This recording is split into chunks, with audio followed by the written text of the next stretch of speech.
Welcome to another edition of Diary of a Wannabe Comedian with me, Belfin, a wannabe comedian. I'm doing a lunchtime pod today because I'm off out tonight, which means you are going to hear all the building work that's going on in the background. Case in point. The reason I'm doing an early one is, as I say, I'm going out because I'm doing a comedy acting course. And not only that, Jamie Jackson has signed up for the same course. So that should be good because I have not seen him for a long time. I don't think. Can't remember. I listen to his podcast all the time, so it feels like I see him. But of course, that's not the same as actually meeting somebody in person. But that should be good fun. What else can I tell you have I done? I did a gig. I have done one gig since we last spoke. I did a gig on Saturday, which was Comedy Cat, and it was very good. I enjoyed it immensely. I did my other set. I did my Fibonacci sequence set, and it went down really well, which is surprising because my brain was a little bit rusty in trying to remember it.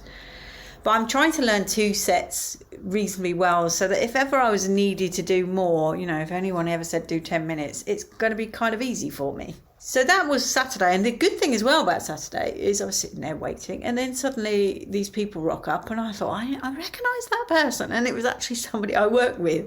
Again, someone I've never met because I've only ever seen them online. So that was really nice. And I'm really short. And I said to her, "You're much shorter than I imagined." And she was like, "You're much taller than I imagined," which is the first time anybody's ever said that to me.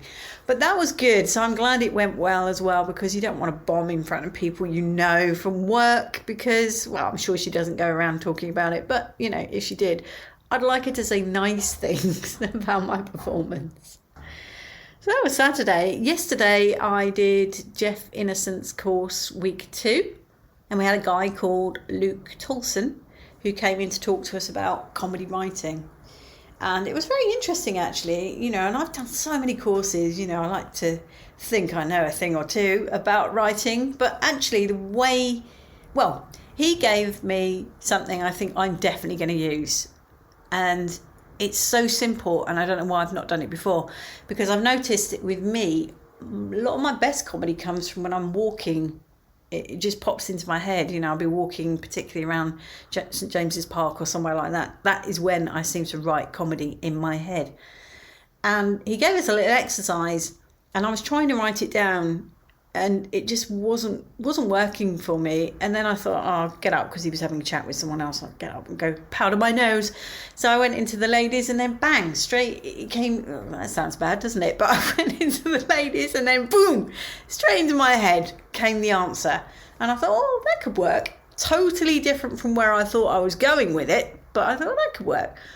Came back out, and I dropped the line because we all had to say, and I actually got a clap pause from the group. So I don't know why it struck a chord, but it just goes to show that what I call universal given, God-given, whatever you want to say, but that those jokes that are given to you in that way, they just work so well. I expect you're wondering what it was I said, and I'm going to say it now, and you'll probably go, really? That got a clap pause? But it did.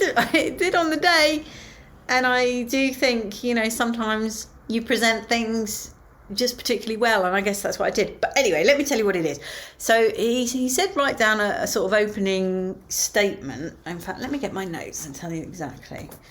So he said you tend to open in one of 3 ways. You'll open with a statement, you'll open with a question or a rhetorical question.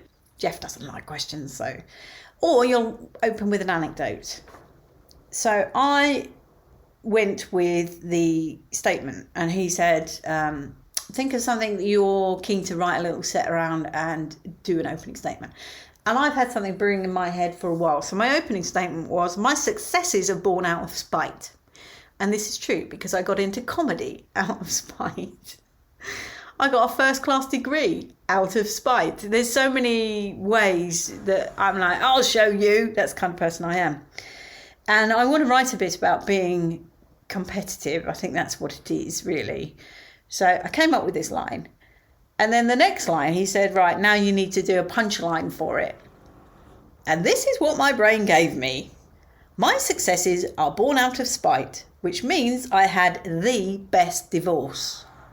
And that got a clap pause in the actual workshop. So I think think maybe there's something there.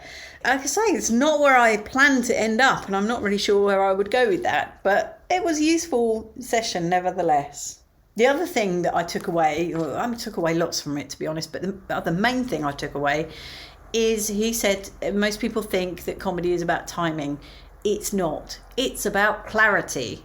And I think, yeah, I hear you, because I am quite often not clear enough. When a joke fails, it is completely lack of clarity. So that's something I'm going to take on board. Well, I'm going to leave it there because the drilling is getting louder. And so I will speak to you on Thursday. Much love and gratitude.